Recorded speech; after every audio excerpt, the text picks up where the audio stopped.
चलिए, ये समाजवाद और साम्यवाद का सेकंड चैप्टर है ये, मतलब सेकंड पार्ट है। तो आज हम देखेंगे लोग खूनी रविवार। ठीक है, चलिए देखिए। रूस जापान युद्ध अ, रूस जापान युद्ध में रूस की हार के बाद जनता में भारी असंतोष फैल गया। 22 जनवरी 1905 को हजारों लोग अपनी समस्याओं और मांगों को लेकर रोटी दो के नारे लगाते हुए सेंट पीटर्सबर्ग के शाही महल की ओर शांतिपूर्वक मार्च कर रहे थे। लेकिन जार की सेना ने निहत्थे प्रदर्शनकारियों पर गोली चला दी, जिससे बड़ी संख्या में लोग मारे गए और घायल हुए। इस घटना को खूनी रविवार ब्लडी संडे के नाम से जाना जाता है। ठीक है, आपको समझ में है। रूस जापान युद्ध में रूस की हार के बाद वहां के हजारों लोगों ने क्या किया, तो सेंट पीट क्या है पीटर्सबर्ग के शाही महल की ओर शांतिपूर्वक मार्च कर रहा था लोग, जा रहा था लोग, रोटी दो के नारा लगाकर।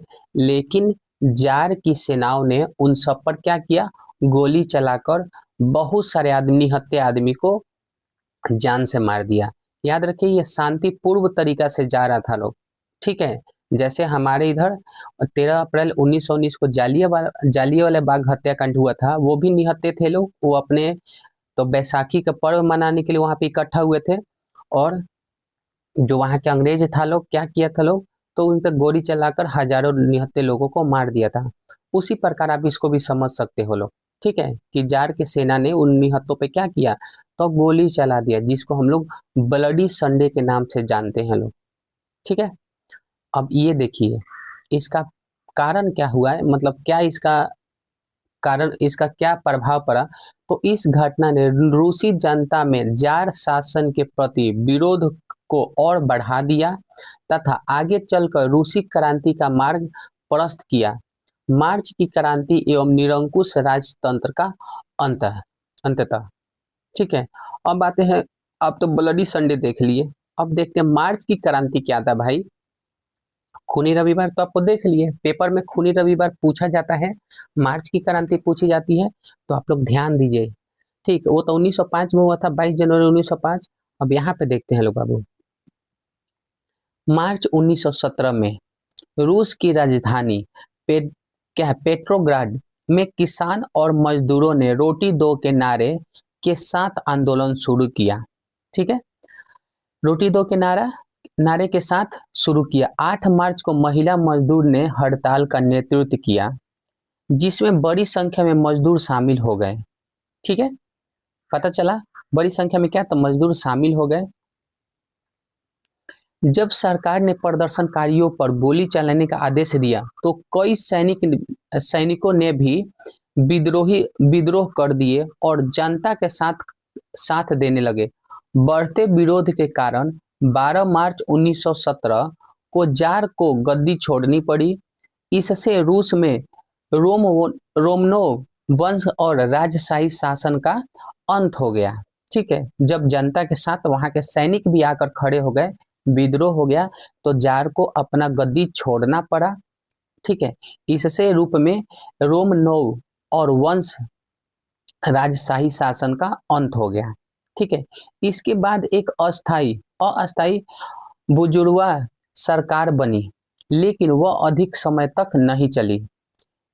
बाद में करंसकी के नेतृत्व में नई सरकार का गठन हुआ, जिसे बोल्शेविक ने स्वीकार नहीं किया। ठीक है, नई सरकार बुर्जुआ जो बनी अस्थायी सरकार, वह भी अच्छा दिन तक चल नहीं सकी, और बोल्शेविक ने भी अस्वीकार नहीं किया। बाद में क्या हुआ, तो करेंसकी के नेतृत्व में नई सरकार बनी, लेकिन वह भी, जिसे बोल्शेविकों ने उसको भी स्वीकार नहीं किया। ठीक है, तो ये वाला पॉइंट भी आप लोग थोड़ा सा याद रखिएगा। ऊपर वाला तो ये पूरा का पूरा पॉइंट ही याद करने लायक है। ठीक है, जितना नोट्स है वो सब आपको को दिमाग में होना चाहिए। अब इसके बीच में क्या क्या था, अब देखिए यहाँ पर आप लोग को थोड़ा सा एक चीज देख लीजिए। सर्वहारा वर्ग में कौन कौन से लोग आते थे लोग, तो सर्वहारा वर्ग में किसान, मजदूर और गरीब लोग का वर्ग आता था सर्वहारा में। बोल्शेविक में क्या आता है, तो बहुमत वाला क्रांतिकारी दल था ये, ठीक है। मेंशेविक क्या था, तो अल्पमत वाला दल था ये, ठीक है। और बोल्शेविक क्रांति, ठीक है। तो इतने सारे लोग क्या था लोग, तो मिला था लोग उसमें मार्च की क्रांति में, ठीक है। स्वीकार नहीं किया, तो कौन कौन था लोग, तो ये 4 गो पॉइंट आप लोग को क्या होना चाहिए, तो ध्यान देना चाहिए 4 गो पॉइंटों को। सर्वहारा वर्ग, बोल्शेविक वर्ग, मेंशेविक और बोल्शेविक। अब यहाँ से स्टार्ट होता बाबू लेनिन और अक्टूबर बोल्शेविक क्रांति। अब यहाँ पर देखते हैं लोग बाबू क्या क्या चीज हुआ था। मार्च 1917 के बाद, ठीक है, व्लादिमीर लेनिन रूस लौटे। उन्होंने कहा कि क्रांति अभी पूरी नहीं हुई है और दूसरी क्रांति अवश्य है, ठीक है, आवश्यक है। लेनिन ने जनता को भूमि, शांति और रोटी का नारा दिया। ये आप लोग को ये वाला चीज याद होना चाहिए कि लेनिन ने किस चीज का नारा दिया था बाबू, तो भूमि, शांति और रोटी का नारा दिया था। कौन दिया था तो बाबू, लेनिन ने दिया था। अब यहाँ पे देखिए इनके आने से क्या क्या चीज हुआ था। तो लेनिन और बोल्शेविकों ने करंसकी सरकार को हटाने का निर्णय लिया। सेना और जनता के समर्थन ने से 7 नवंबर 1917 को बोल्शेविकों ने पेट्रोग्राड के प्रमुख सरकारी संस्थानों पर कब्जा कर लिया। करंसकी देश छोड़कर भाग गया और अक्टूबर बोल्शेविक क्रांति सफल हुई। अक्टूबर के भी क्रांति आप लोग को समझ में आया, किस किस क्या क्या रीजन था अक्टूबर के क्रांति में, किसका ज्यादा योगदान था, तो लेनिन से आने से जो जो हुआ था बाबू यहाँ पर सब आप समझ गए। आगे चलते हैं लोग, चलिए। सफल हुई। सत्ता में आने के बाद लेनिन ने कई समस्याओं का सामना किया, ठीक है। जब उनका क्या हुआ, जब उनको छोड़ के भागना पड़ा, करंसकी को देश छोड़कर जब भागना पड़ा, तो उसके बाद सत्ता में कौन है, तो लेनिन आए। लेनिन ने कई समस्याओं का सामना किया। उन्होंने जर्मनी के साथ ट्रेजेडी ऑफ द ब्रेस्ट लियो क्या है लिटवोस की संधि करके रूस को प्रथम विश्व युद्ध से बाहर निकाला। इसके बाद उन्होंने देश की आंतरिक समस्याओं पर भी ध्यान दिया, मतलब कि इन्होंने आंतरिक तौर पे काम करना स्टार्ट कर दिया था लेनिन ने। रूस में गृह युद्ध छिड़ गया जिसमें विदेशी विदेशी देशों ने भी हस्तक्षेप किया। लेनिन ने लियो ट्रोट्स्की के नेतृत्व में लाल सेना रेड आर्मी का गठन किया, जिसे विदेशी आक्रमणों और विरोधियों का सफलतापूर्वक सामना किया, ठीक है। लेनिन ने क्या किया था बाबू, तो रेड आर्मी का क्या किया था, गठन किया था। जो विदेशी आक्रमणकर्ता थे लोग, जो विदेशी मारपीट वाले लोग थे लोग, उनसे सफलतापूर्वक सामना किया, ठीक है। आगे देखिए, ये पॉइंट देखिए क्या कह रहा है। आंतरिक विद्रोह को दबाने के लिए चेका नामक गुप्त पुलिस संगठन बनाया गया। इस प्रकार लेनिन ने रूस में बोल्शेविक शासन को मजबूत बनाने में प्राप्त किया, ठीक है, सफलता प्राप्ति की। समझ में आया। आंतरिक गृह युद्ध मतलब वहां पे रूस में आंतरिक जो गृह युद्ध था, उनके लिए चेका नामक गुप्त पुलिस संगठन तैयार किया, जो गृह युद्ध को रोकने को प्रयास करता था। जैसे कि देखते हैं लोग, गृह युद्ध मतलब कि एक ही देश के अंदर रह रहे लोगों में क्या करना, तो झगड़ा लगा देना किसी भी प्रकार से। उदाहरण में गृह युद्ध अभी देखेंगे तो नेपाल में आप देखे होंगे, नेपाल, बांग्लादेश, ये सब में गृह युद्ध अभी हाल ही में छिड़ा हुआ था, जिससे वहां के राजा का तख्ता पलट दिया गया। चलिए, अब यहाँ पे देखिए लेनिन के कुछ काम के। लेनिन ने भूमि, शांति और रोटी का नारा दिया था। जो जो लेनिन ने काम किया था उन सब के बारे में देखिए। 7 नवंबर 1917 को बोल्शेविक क्रांति सफल हुआ। करंसकी का सरकार का अंत हुआ। जर्मनी से ब्रेस्ट लियोकस संधि की गई और ट्रॉट्स्की के नेतृत्व में लाल सेना बनाई गई, ठीक है। इतना आपको पॉइंट याद होना चाहिए।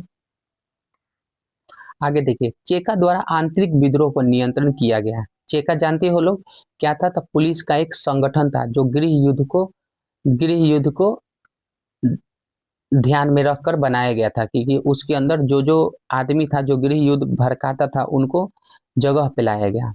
अब आइए, व्लादिमीर लेनिन ने रूसी क्रांति के बाद रूस में एक मजबूत समाजवादी शासन की स्थापना की। 1918 में नया संविधान लागू लागू किया गया और रूस का नाम सोवियत समाजवादी गणराज्य का संघ यूएसएसआर रखा गया। ठीक है, ये पॉइंट बहुत इंपॉर्टेंट है, इंपॉर्टेंट सभी है बाबू।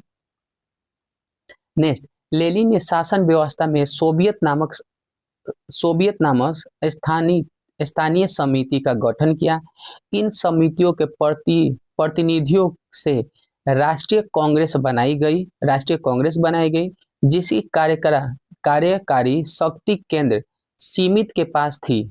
ठीक है, समिति के पास थी, लेकिन लेनिन इस समिति के प्रमुख थे। ठीक है, जो जो चीज यहाँ पे कांग्रेस प्रतिनिधि बनाया गया और जिसका शक्ति किसके पास था बाबू, तो केंद्रीय समिति के पास थी। ठीक है, और लेनिन इस समिति के क्या थे, तो प्रमुख थे। अगला देखिए क्या कह रहा, लेनिन ने 18 वर्ष से अधिक आयु के नागरिकों को मताधिकार दिया। बैंकों, रेलों और परिवहन सेवाओं का राष्ट्रीयकरण किया गया। शिक्षा को चर्च से नियंत्रण से मुक्त कराकर राज्य के अधीन कर दिया गया। ठीक है, लेनिन ने मतलब एक अच्छा काम किए थे। उन्होंने बोल्शेविक दल का नाम बदलकर समाजवादी दल रखा तथा लाल झंडे पर हंसिया और हथौड़ा का चिन्ह लगा दिया। अपनाया जो आगे चलकर साम्यवाद का प्रतीक बना। ये पॉइंट आपको देखना चाहिए। ठीक है, लाल झंडे पर से हंसिया और हथौड़ी का चिन्ह अपनाया। ठीक है, जो आगे चलकर साम्यवाद कम्युनिज्म का प्रतीक बने। देखते नहीं लोग बाबू, इस तरीके से हंसिया है उस पे हथौड़ी वो ऐसे रहता है। ठीक है, कम्युनिस्ट का वही आगे आज भी वही पहचान है। आगे देखा जाए बाबू तो लेनिन ने और क्या किया था, तो भूमि सुधार के तहत बड़े जमींदारों की भूमि किसानों में बांट दी गई। इससे किसानों को लाभ मिला। हालांकि इस नीति की कुछ आलोचना भी हुई, मतलब हुई आलोचना ये हुई कि किसान जमींदारों से क्यों छीना जा रहा है। बाद में देखो बाबू, बाद में आर्थिक संकट और अकाल की स्थिति को देखते हुए लेनिन ने 1921 में नई आर्थिक नीति एनईपी लागू की। इस नीति का उद्देश्य अर्थव्यवस्था को मजबूत करना और देश की समस्याओं का व्यवहारिक समाधान करना था। आपको समझ में आया बाबू? नेक्स्ट देखिए, लेनिन के प्रमुख कार्य आराम से थोड़ा सा पढ़ लीजिए, उन्होंने क्या क्या काम किया था। ठीक है, आगे हम चलते हैं लोग, क्योंकि ऊपर पढ़ ही क्या है लोग ये सब चीजों को, तो यहाँ पे मैं इकट्ठा लिख दिया हूँ कि उन्होंने क्या क्या काम किया था वहां के लिए। ठीक है, चलिए निप।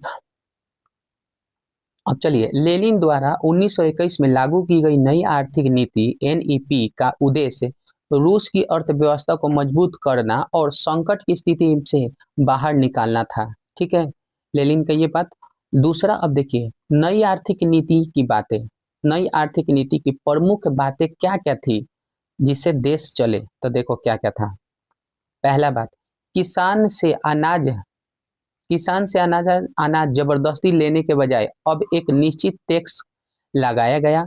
बचा हुआ अनाज किसान अपने अनुसार उपयोग कर सकते थे। ठीक है, भूमि पर सिद्धांत रूप से राज्य का अधिकार बना रहा, लेकिन व्यवहार में किसान को भूमि पर अधिकार मिल गया। दूसरा, 20 से कम कर्मचारी वाले छोटे उद्योग को निजी रूप में चलाने की अनुमति दी गई। चौथा, उद्योगों का विकेंद्रीकरण किया गया और निर्णय लेने में इकाइयों को अधिक स्वतंत्रता दी गई। पांचवा, ठीक है, सीमित रूप में विदेशी पूंजी को भी निवेश के लिए आमंत्रित किया गया। मतलब जो भी है ये सब बहुत अच्छा बात है। विदेशी पूंजी जब किसी देश में निवेश होते तो वहां के लोगों को आर्थिक व्यवस्था मजबूत होता है, अर्थव्यवस्था मजबूत होता है, लोगों को काम मिलता है। ठीक है, इसका दो पहलू होता है। ठीक है, चलिए नेक्स्ट, व्यक्तिगत संपत्ति और जीवन बीमा की व्यवस्था राज्य एजेंसियों द्वारा शुरू की गई। चौथा, विभिन्न स्तरों पर बैंक स्थापित किए गए। 8वां, ट्रेड यूनियन की अनिवार्य सदस्यता समाप्त कर दी गई। ठीक है, तो लेनिन ने इतना आठ आठ आठ गो अपना नई नीति, जो एनआईपी के तहत जो नई नीति अपनाई थी, तो ये इतना सारा चीज था। तो यहाँ तक देखे जो भी किए बहुत अच्छा है। अब देखो निष्कर्ष क्या निकला। नई नीति ने रूस की अर्थव्यवस्था को स्थिर करने और पुनर्निर्मित में बहुत महत्वपूर्ण निभाई। ठीक है, एक तो अर्थव्यवस्था को निश्चित कर दिया, स्थिर कर दिया, और आगे बढ़ने में भी, इकोनॉमी में भी बहुत ज्यादा क्या किया, तो आगे मतलब कि बहुत अच्छा भूमिका निभाई। अब आते हैं स्टॉलिन। ठीक है, अब लाइए जोसेफ स्टॉलिन 1905 1900 1924 में लेनिन की मृत्यु के बाद सोवियत संघ के नेता बने। ठीक है, लेनिन की मृत्यु के बाद कौन, तो जोसेफ स्टॉलिन नेता बने। लेनिन के बाद सत्ता के लिए विभिन्न नेताओं के बीच संघर्ष हुआ, जिसमें स्टॉलिन ने जीत हासिल की। लेनिन के बाद कौन आया रूस में, तो भैया स्टॉलिन आए। ठीक है, उसके बाद 1929 में लियो ट्रोस्की को देश से निर्वासित कर दिया गया। इसके बाद 1930 के दशक में स्टॉलिन ने उन सभी नेताओं को हटाया या समाप्त कर दिया जिन्होंने क्रांति और उसके बाद महत्वपूर्ण भूमिका निभाई थी। ठीक है, यह भी आप लोग को पता चला। आगे में क्या कह रहा है कि स्टॉलिन ने शासन में राजनीतिक लोकतंत्र और प्रेस की स्वतंत्रता समाप्त कर दी।